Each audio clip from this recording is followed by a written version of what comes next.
ଦେଖନ୍ତୁ ଆଜ୍ଞା, ପୁରୀର ପ୍ରସିଦ୍ଧ ଚନ୍ଦନପୁରର ଗୋଟେ ମାଛ ଆମ୍ବିଳ ପ୍ରସିଦ୍ଧ, ସେଇଟାକୁ ମୁଁ ଆଜି କରିବା ପାଇଁ ଚାହୁଁଛି।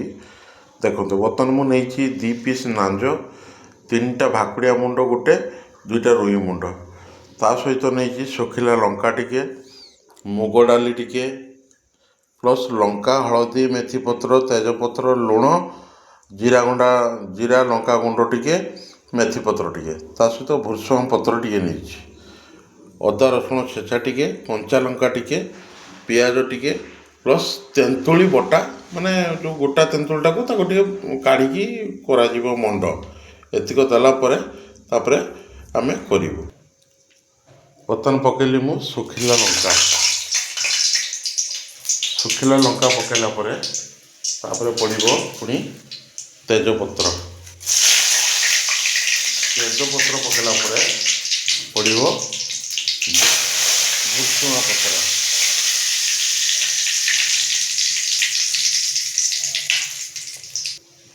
ତାପରେ ବର୍ତ୍ତମାନ ପଡ଼ିବ କଞ୍ଚା ଲଙ୍କା ପଡ଼ିଲା ପରେ ଆମେ ପୁଣି ପିଆଜ ପକାଇବୁ। ପିଆଜ ପକାଇଲା ପରେ ସବୁ ଏକାଥରେ ମିଶିକି ପଡ଼ିଯିବ। ଯେହେତୁ ଲାଇଭ୍ ଭିଡ଼ିଓ ହେଉଛି, ସେଥିରେ ଟିକେ ଧୂଆଁଟା ଉଠୁଛି, ସେଥିପାଇଁ ଭିଡ଼ିଓଟା ଟିକେ ଦେଖିବା ପାଇଁ ଭଲ ଲାଗିବ ନାହିଁ, କିନ୍ତୁ ଆପଣ ଦେଖନ୍ତୁ ତାର ସିଷ୍ଟମ୍ଟା। ଏଇଟା ପରେ ମୁଁ ପକାଇଦେଲି ବର୍ତ୍ତମାନ ଲୁଣ, ହଳଦୀ, ଜିରା ଲଙ୍କା ଗୁଣ୍ଡ, ମେଥିପତ୍ର ପ୍ଲସ୍ ଶୁଖିଲା ଲଙ୍କା ସବୁ ପକାଇଦେଲି। ବର୍ତ୍ତମାନ ପଡ଼ିବ ପୁଣି ମାଛ ମୁଣ୍ଡ ପକାଅ।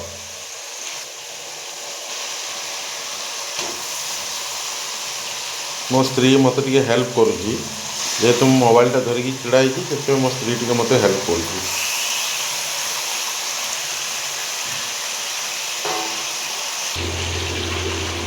ବର୍ତ୍ତମାନ ଆମେ ମୁଗ ଡାଲି ପକାଇଦେଲୁ, ସେଥିରେ ମୁଗ ଡାଲିଟା ପୋଛିକି ପକାଅ ପୁରା,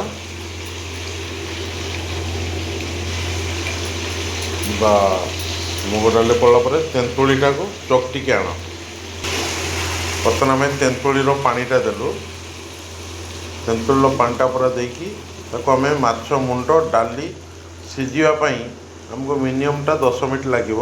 ସେଟାକୁ ଆମେ ଛାଡ଼ିଲୁ ପୁରା ସିଝିକି କମ୍ପ୍ଲିଟ୍ ହେବା ପାଇଁ। ବର୍ତ୍ତମାନ ଆମେ ତାକୁ ଟିକେ ତଡ଼କା ଦେବା। ତଡ଼କା ପାଇଁ ସୋରିଷ ତେଲ ଟିକେ ଦିଆଗଲା। ତଡ଼କାରେ କେବଳ 5 ଫୁଟଣ, ଶୁଖିଲା ଲଙ୍କା ପ୍ଲସ୍ ଭୃଷଙ୍ଗ ପତ୍ର, ଆଉ କିଛି ଦରକାର ନାହିଁ। ବର୍ତ୍ତମାନ ଆମେ ଶୁଖିଲା ଲଙ୍କା ପକାଇଦେଲୁ, ତାପରେ 5 ଫୁଟଣ ଟିକେ ପକାଇଦେଲୁ,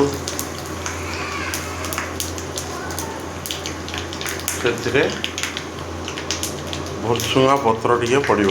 ଏଇଟା ଟିକେ ଭଲକି ଫୁଟିକି ଶୁଖିଲା ଲଙ୍କାଟା ବ୍ଲାକ୍ ହେଇଯିବ, ତାପରେ ଆମେ ଭୃଷଙ୍ଗ ପତ୍ର ପକାଇଦେଲୁ। ଦେଖନ୍ତୁ, ବର୍ତ୍ତମାନ ଆମର ତଡ଼କା ହେଇଗଲା। ଆମେ ତଡ଼କା ଦେଇଦେଲୁ। ବର୍ତ୍ତମାନ ପୁରା ଧୂଆଁ ହେଇକି ପୁରା ତଡ଼କା ଆମେ ଦେଇଦେଲୁ। ଡିଫରେନ୍ସଟା ୟାର ଆଜ୍ଞା, ଖାଲି ଯେଉଁ ଚନ୍ଦନପୁରରେ ହେଉଛି ମାଛ ଆମ୍ବିଳ, ସେମାନେ କଣ୍ଟା ମୁଣ୍ଡର ଯେଉଁ ମାଛର ଆଉ ମୁଣ୍ଡର ଯେଉଁ କଣ୍ଟା ସବୁ ବାହାର କରିଦିଅନ୍ତି, କାହିଁକିନା ଯେହେତୁ ସେମାନେ ବରା ସହିତ ଖାଆନ୍ତି।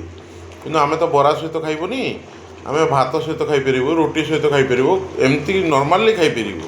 ସେଥିପାଇଁ ଆମେ କଣ୍ଟା ଫଣ୍ଟା ସହ ସବୁ ରଖିଛୁ।